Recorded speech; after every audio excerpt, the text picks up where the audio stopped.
নমস্কার। সংগ্রামী যৌথ মঞ্চের পক্ষ থেকে আজকের ফেসবুক লাইভে আপনাদের সকলকে স্বাগত জানাচ্ছি। আবার সামনে একটা বড় আন্দোলন, ইস্যু অনেক, তার সমাধান চায়।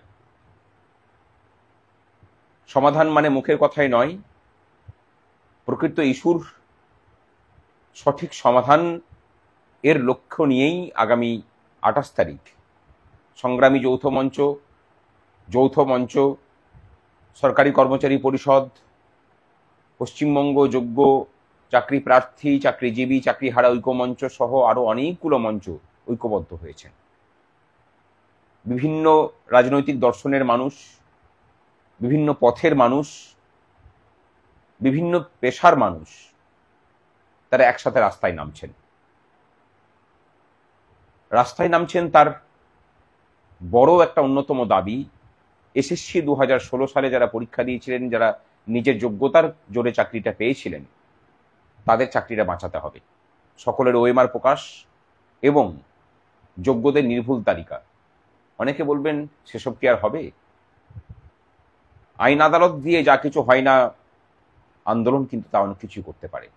তবে সেই আন্দোলন সঠিক এবং সঠিক পথে হওয়া দরকার।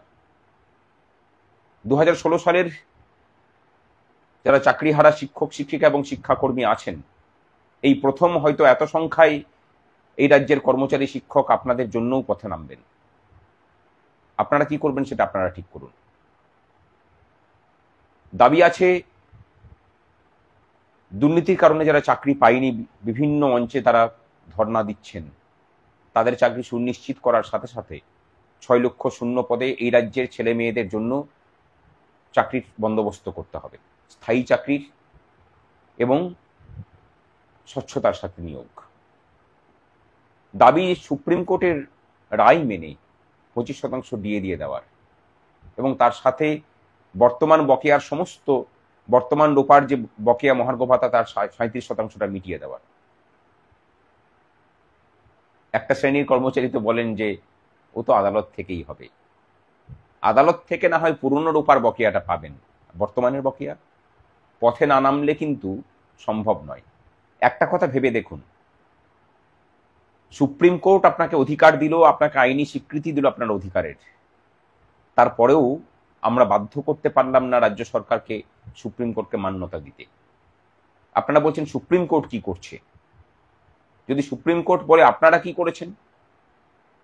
আমি অধিকার দিয়ে দিতে পারি, কিন্তু সেই অধিকার অর্জন করিয়ে দিতে পারি না। অধিকার অর্জন করার দায়িত্ব আপনাদের।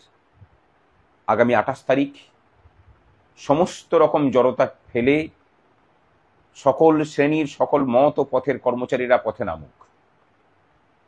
বিশেষ করে পেনশনাররা পথে আপনাদেরকেও নামতে হবে। আমরা জানি যে এই রাজ্যের আইপিএস অফিসার যারা যারা কেন্দ্রীয় হারে মহার্ঘ ভাতা পান এবং তাদের সমগোত্রীয় ক্যাডারের থেকে অন্যান্য রাজ্যে যারা চাকরি করেন তাদের থেকে বেশি ধন সম্পদের মালিক। কিভাবে সেটা না হয় বলছি না। আর সাধারণ পুলিশ কর্মীরা, আপনারা ঠিক করুন, এই যে লড়াই লড়ছি আমরা, সেই লড়াইয়ে কিন্তু আপনারও স্বার্থ জড়িত আছে। আমাকে হাজার হাজার পুলিশ কর্মী বিভিন্ন সময়ে দেখা হলে বলেন, মেসেজ পাঠান, ফোন করেন যে সাথে আছি। আগামী 28 তারিখ আপনাদের সাথে থাকার প্রমাণ চাই। ওই কেন্দ্রীয় হারে মহার্ঘ ভাতা পাওয়া আইপিএস অফিসারদের কথা শুনবেন, তাদের সমগোত্রীয় ক্যাডারের থেকে বেশি ধন সম্পদের মালিক আইপিএসদের কথা শুনবেন, নাকি আপনার বঞ্চনার প্রতিবাদে যারা পথে নামছে আপনার অধিকার সুরক্ষিত করার জন্য তাদের হাত ধরবেন? ঠিকটা কিন্তু আপনাকেও করতে হবে। আমরা পথে নামছি সেই সমস্ত অস্থায়ী কর্মচারীদের জন্য। আমরা চাই যে আপনাদের স্থায়ীকরণ হোক, আপনাদের বেতন বাড়ুক। এক একটা দপ্তরের 5 মাস 6 মাস করে বেতন দেয়নি, এই অনাচার বন্ধ হোক। কিন্তু আপনারা যদি পথে না নামেন, অধিকার অর্জন সম্ভব নয়। আশা কর্মী, অঙ্গনওয়াড়ি কর্মচারী, প্যারা টিচার, এনএসকিউএফ এর শিক্ষক শিক্ষিকা, ফায়ার সার্ভিসের শিক্ষক শিক্ষিকা মানে কর্মচারী, এবং তারই সাথে প্যারা টিচার, অসংখ্য অস্থায়ী কর্মচারী আছেন, নাম করতে পারছি না এত। তীব্র বঞ্চনা।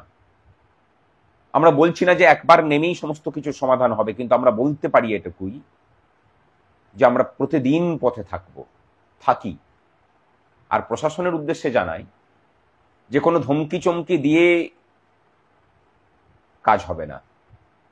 আমরা কোনো হিংসাত্মক আন্দোলন করতে যাচ্ছি না, আমরা শান্তিপূর্ণভাবে অবস্থান করব।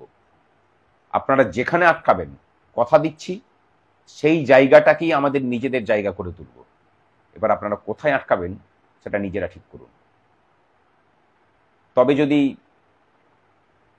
অন্যরকম কিছু করতে বাধ্য করেন, আমরা কিন্তু সবকিছু করতে পারি। আর চাই মুখ্যমন্ত্রী বসুক, শুধু আলোচনায় নয়, উনি কি কার্যকরী পদক্ষেপ নিচ্ছেন তার রুটম্যাপ চাই। কোনো একজন অফিসার বসবেন, বসে পড়ে ললিপপ ধরাবেন আলোচনা, আর আমি ঊর্ধ্বতনকে জানাবো, এবারে সেটা হবে না। মুখ্যমন্ত্রীকে বসতে হবে এবং সমাধানের সূত্র নিয়েই বসতে হবে। সমস্ত জড়তা ঝেড়ে ফেলে আগামী 28 তারিখ আসুন, দেখা হোক বেলা 12টার সময় হাওড়া স্টেশনের বাইরে। এবারে যে লড়াই হচ্ছে সেই লড়াই ঐক্যবদ্ধ কর্মচারী আন্দোলন। বিভিন্ন রাজনৈতিক দলে তারা বিপরীত ধর্মীয় হতে পারেন, তারা সকলেই পথে নামছে, আমরা একসাথে নামছি সমস্ত বিভেদ ভুলে। আপনারা কি করবেন? আজকের মতো এটুকুই। শুভরাত্রি।